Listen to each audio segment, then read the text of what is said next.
سلام بینندگان گرامی، برنامه اطلاعاتی امروز است. در آغاز با سرخط خبرها آشنا گردید. بانک ملی به اقدامات شدید دست زد. نقطه های صرافی بسته می شوند. محمد سعید عبیداللهیف بار چهارم به سمت رئیس مجلس ملی انتخاب شد. ابسوردستان مقامدار تاجیک به جای برطرف کردن نارسایی‌هایش رسانه را به دادگاه کشید. طرف‌های منفی و مثبت پیوستن تاجیکستان به اتحاد اقتصادی اوراسیا. کوشش‌های پسر عبدالمجید دوستیف که سفیر تاجیکستان در واشنگتن است، کشور را از روی خط سیاه جکسون وینی که آمریکا خواهد برآورد. امروز ریاست بانک ملی تاجیکستان با اقدامات شدید برای نگاه داشتن قرب سامانه دست زد. مسئولین دستور پهن کردند که سر از 17 اپریل فعالیت نقطه‌های مبادله اسعار شخصانی واقعی در تمام قلمرو جمهوری بازداشت می شود.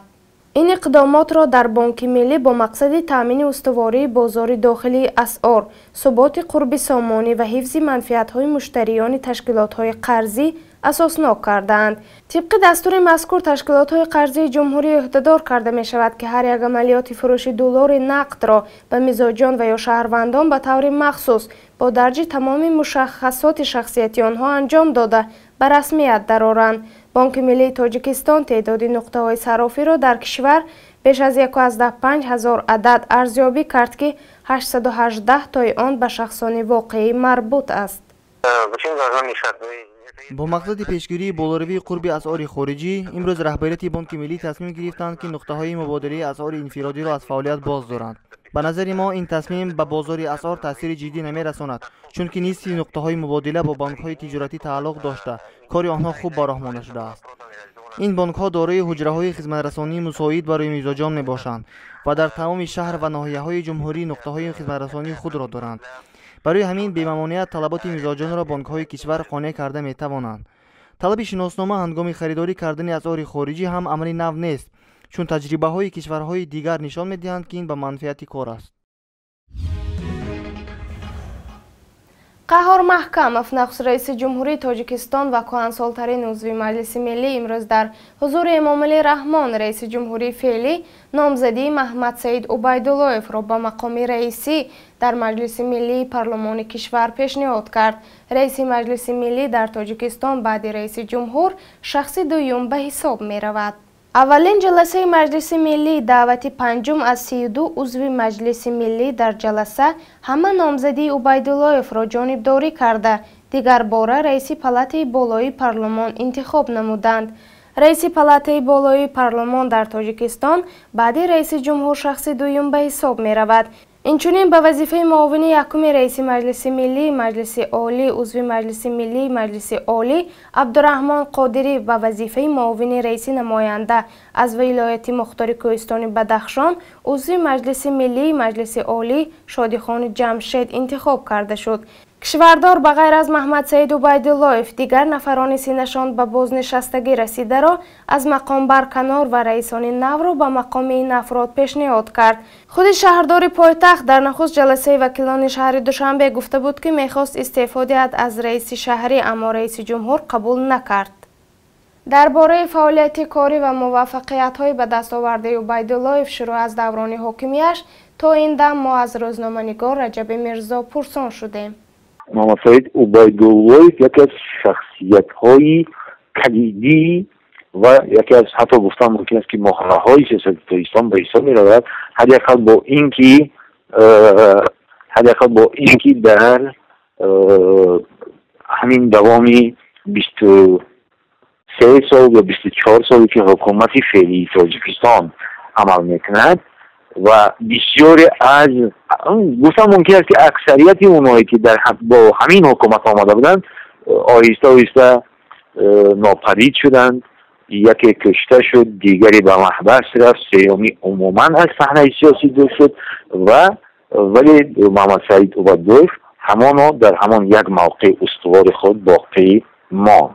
این پیش از همه معنی آن را دارد که عبیداللهیف هم سیاست داخلی تاجیکستان و هم سیاست خارجی را درست درک میکند و عملکردهایی دارد که اونا را نمیشود صرفی نظر کرد. نزدیکی 300 ساکن شهر دوشنبه با امضای یک مراجعتنامه از شهرداری پایتخت خواهش کردند که قضیه به دادگاه کشیدن روزنامه‌نگار جمیله حسینова بی‌طرف نباشد، زیرا خبرنگاری روزنامه ویچرنی دوشنبه در چهارچوبه قانون رسالت کسبی را به جا آورده است. مراجعت کنندگان دعوای دادگاهی جمعهخان دولتов معاون فعلی رئیس کارخانه دوشنبه نقلیات خدمت رسان را علیه جمیله حسینова بی‌عدالتی خواندند. فعالیت دولتов را در زمان رئیسی کارخانه افت رقمی 1 بودنش انتقاد نموده است.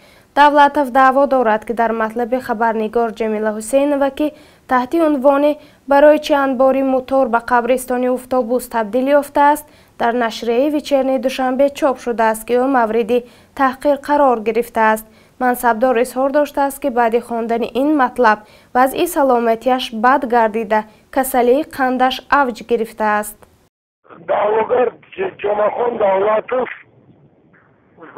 با سود ناحیه سینای شهر دوشنبه مراجعت کرد درباره یک مقاله‌ای که نسبت اون کارخانه‌ای که اون کس در اونجا راهبری میکردن چاپ شده است و روز 15 ما همون حجت دعواگی رو گرفتیم. امروز از سودیا گفتیم که اگر که این کس با راه صلح نخواهند دوام دیم، سودیا تصدیق کردن که صلح را دوام خواهد داد. دعواگر ما هم امروز ادوکات گرفتیم و نصیب کرده باشد از بیگناهی خودمان اثبات خواهیم کرد. لیکن هر اون چیزی که ما در اونجا چاپ کردیم همش دلایل است، دلایل های خودمان داریم و در سود حتما از این قضیه برای خودمان حمایت خواهیم کرد. اکنون اخبار منطقه و تاجیکستان را در بخش خبری کوتاه پیشکش شما میکنیم. به نشانداد شهردار دوشنبه تاکنون عاید به برگزاری گردهمایی در نزد سفارتخانه آلمان درخواست نرسیده است. دیروز در رسانه‌های کشور دایر به گرفتن اجازه برای گردهمایی 200 نفره از طرف یک گروه ساکنان پایتخت خبر پهن شده بود.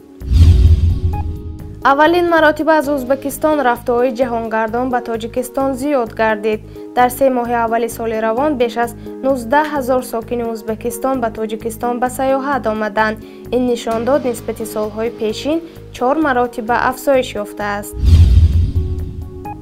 وزیر مدافع روسیه سرگئی شایگو ضمن سخنرانی در کنفرانس عاید به امنیت بین المللی در مسکو روز 16 اپریل اظهار نموده است که روسیه به تحکیم پایگاه نظامی 201 خود در قلمرو تاجیکستان ادامه می‌دهد. همچنین روسیه به دستگیری تاجیکستان با سلاح مهمات جنگی و تکنیک نظامی نیز ادامه می‌بخشد. دادگاه قزاقستان 3 شهروند این کشور را با اتهام تلاش پیوستن به گروه دولت اسلامی و جنگیدن در عراق و سوریه به 13 سال زندانی محکوم کرده است. برنامه را ادامه می‌دهیم. مدیر مسائل آسیای مرکزی در پژوهشگاه امور جامعه همسود در مسکو معتقد است که آمریکا در راه پیوستن تاجیکستان به اتحادیه اقتصادی اوراسیا مانع تراشی می‌کند. به عقیده گروز مخالف غربی در روسیه مدعی‌اند که با پیوستن تاجیکستان به اتحادیه اقتصادی اوراسیا تعداد بیشتری از کارگران مهاجر این کشور وارد روسیه می‌شوند که این موضوع درد سرهای زیادی برای دولت مسکو با همراه خواهد شد. همچنین با دلیل فعال شدن چین در آسیای مرکزی و به ویژه افزایش سرمایه‌گذاری این کشور در بخش معادن، تاجیکستان هنگام عضویت این جمهوری در اتحادیه اقتصادی اوراسیا باید منافع پکین نیز مد نظر قرار گیرد. از این رو روند پیوستن تاجیکستان به اتحادی طولانی خواهد شد و امکان دارد تا 5 سال ادامه می‌یابد. در مورد عضویت تاجیکستان در اتحاد اقتصادی اوراسیا، مقامات آمریکایی فعالیت گسترده را با هدف جلوگیری از پیوستگی این کشور به اتحاد اوراسیا از 2 سوی آغاز کردند. نخست این که به دولت تاجیکستان چنین القا می‌کنند که عضویت این کشور در اتحاد اقتصادی اوراسیا به نفع این جمهوری نیست. اقدام دوم آمریکا این است که در مسکو توسط افراد وابسته به غرب چنین ادعا می‌کنند که تاجیکستان کشور فقیر است و به درد اتحاد اقتصادی اوراسیا نمیخورد.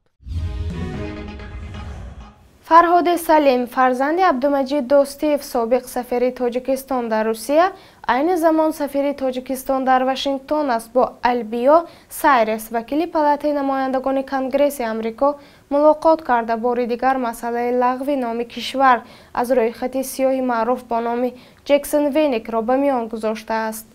ضمن واخوری سفیر کشور با این عضو کمیته بین المللی پالاتای نمایندگان کنگرس اوید به مسئله های اروپا و اوراسیا روز 15 اپریل برگزار شده است. یکی از موضوعهایی که در دیدار فرهاد سلیم با البیا سایرس بررسی شدن لغو علاوگی نام تاجیکستان در روی خط سیاه با نام جکسون وینیک می باشد. روی خط جکسون وینیک در اساس پیشنهادات کانگرسمن های آمریکایی جکسون و وینیک سال 1975 تهیه شده. طبق این پیشنهادها آمریکا با کشورهایی که در امور مهاجرت و اقتصادی آزاد مانعه ها ایجاد می کند مانعه های تجاری وارد می کند. رئیس جمهوری آمریکا حق ندارد با کشورهایی که در این روی خط ذکر شده سازشنامه های تجاری بندد و حکومت آمریکا قرض های کفالتناک پیشنهاد کند. به این روی خط سابق کشورهای شوروی و برخی از کشورهای سوسیالیستی وارد بودند. از سال 2000 تا سال 2012 با قرارهای کنگرسی آمریکا از این روی خط قرقیزستان، روسیه، اوکراین، مالدو، ارمنستان، گرجستان حفظ شده. نام تاجیکستان هنوز هم در آنجا باقی مانده است. در همین جا برنامه ما به پایان رسید. خدایا رو مددگارتان بود.